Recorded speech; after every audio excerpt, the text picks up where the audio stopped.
In the heart of a dying town called Millbrook, there stood an old bar that most locals avoided. The bar, known as the Black Rose, had a sinister reputation. It had been closed for decades, and the stories about it were buried deep in the town's dark history. Some said the place was cursed. Others whispered about strange disappearances connected to it. For years, the bar had been left to decay.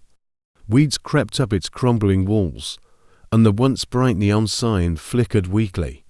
Few dared to venture near it, but for those who did, the old bar seemed to come alive at night. One stormy evening, Sam Carter, a young entrepreneur from out of town, arrived in Millbrook with a dream of reopening the Black Rose. He had purchased the building for a fraction of its worth, unaware of the bar's dark past. All he saw was a chance to bring life back to the dying town and make a name for himself. Locals warned Sam about the bar's cursed history, but he shrugged it off. He wasn't the type to believe in ghost stories. With determination in his heart, Sam set to work, clearing out decades of dust and grime, unaware that he was stirring something far more dangerous. The grand reopening night arrived, and the Black Rose was alive with music, laughter, and drinks. Sam was thrilled. For the first time in years, the bar was full of life. But as the night wore on, the atmosphere shifted. The air grew heavy, and the laughter turned uneasy. Around midnight, the power flickered, the music cut out, and for a brief moment, everything was plunged into darkness. When the lights came back on, something was different. The bar felt colder, and several patrons claimed to have seen strange figures in the mirrors. Sam brushed off their concerns as drunken imaginations, but the seed of unease had been planted. The following nights grew stranger. The once lively bar was now plagued by a sense of dread. Bartenders reported hearing whispers when no one was around. Glasses would shatter without reason, and shadows moved in ways they shouldn't. More and more patrons complained about seeing ghostly figures in the corners of the bar, and a few even refused to come back. Sam, frustrated and unwilling to admit defeat, chalked it up to the stress of running a new business. But deep down, he began to feel it too, the creeping fear that something wasn't right. One night, a mysterious old man entered the bar. He sat at the counter, his weathered face hidden beneath a wide-brimmed hat. Without saying a word, he placed a faded photograph on the bar. Sam picked it up, curious. It was an old black and white photo of the bar from decades ago, back when it was still bustling. But in the background, something caught his eye, a shadowy figure standing behind the bar, watching. The old man leaned in, his voice raspy. "You've opened a door that should have stayed closed," he whispered.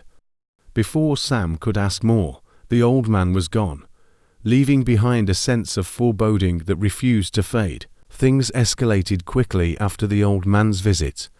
One of the bartenders, Lucy, had been working late one night, cleaning up after closing.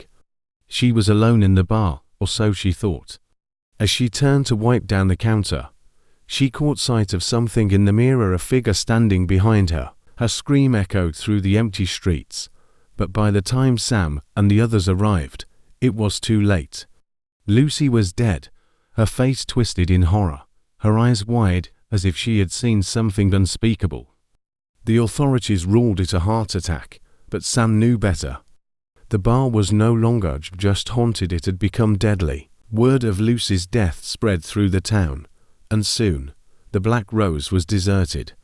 Sam, now alone in the bar most nights, began to experience the haunting firsthand. Doors slammed shut on their own, objects moved, and the whispers grew louder, more insistent. He started to see things, faces in the mirrors, shadows that weren't his own. Sleep became impossible. Every time he closed his eyes, he was haunted by nightmares of the bar's past. In his dreams, the bar was filled with people from another time, but their faces were twisted and grotesque. They whispered his name, calling him deeper into the darkness. Desperate for answers, Sam dug into the bar's history. What he found was more disturbing than he could have imagined. The Black Rose had been the site of a massacre in the 1940s. A man named Arthur Grayson, the original owner, had been obsessed with keeping the bar successful. But when his business began to fail, he turned to darker forces for help. One night, during a particularly slow evening, Grayson had locked the doors, trapping everyone inside. What followed was a bloodbath. Grayson, driven mad by the spirits he had summoned, murdered every patron in the bar before taking his own life. The spirits of the dead had never left, and they were growing stronger with each passing day. Sam realized too late that he was trapped. The spirits had begun to tighten their grip on him, and the bar seemed to pulse with malevolent energy. Every time he tried to leave, something would pull him back. Strange accidents, sudden illnesses. The bar wanted him there, just as it had wanted the others before him. He stopped answering phone calls, stopped visiting the town. The bar consumed him, its whispers filling his mind until he could think of nothing else. He had become a prisoner of the Black Rose. In a last-ditch effort to rid himself of the curse, Sam contacted a renowned medium. Her name was Evelyn, and she had a reputation for dealing with the supernatural. She agreed to hold a séance in the bar, hoping to communicate with the spirits and lay them to rest. The night of the séance was tense. As Evelyn began to chant, the temperature in the bar dropped, and the lights flickered. The spirits were there, watching, waiting. Suddenly, the room was filled with the sounds of laughter, screams, and broken glass. The spirits were not at peace, they were angry. In the chaos, Evelyn was possessed by the spirit of Arthur Grayson.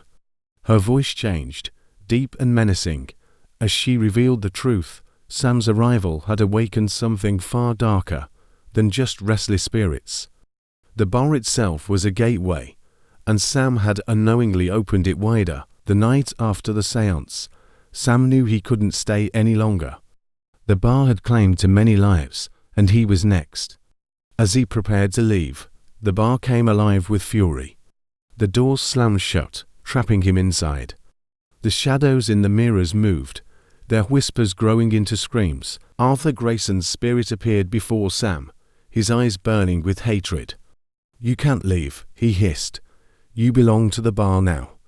Sam fought to escape, but the bar had other plans. The spirits of the dead rose from the floors, their twisted faces contorted in rage. They surrounded him, pulling him deeper into the heart of the bar. Sam was never seen again. The Black Rose remained standing, its windows dark, its doors locked. The town of Millbrook tried to forget, but the bar's presence loomed large over the town, a constant reminder of the horrors that had taken place within its walls. Some nights, if you walked past the bar, you could still hear the faint sounds of music and laughter, as if the spirits were still trapped inside, reliving their final moments. The bar was closed once again, but its curse was far from broken. The Black Rose waited patiently, knowing that one day, someone else would come along, drawn to its mysterious allure. And when they did, the bar would be ready.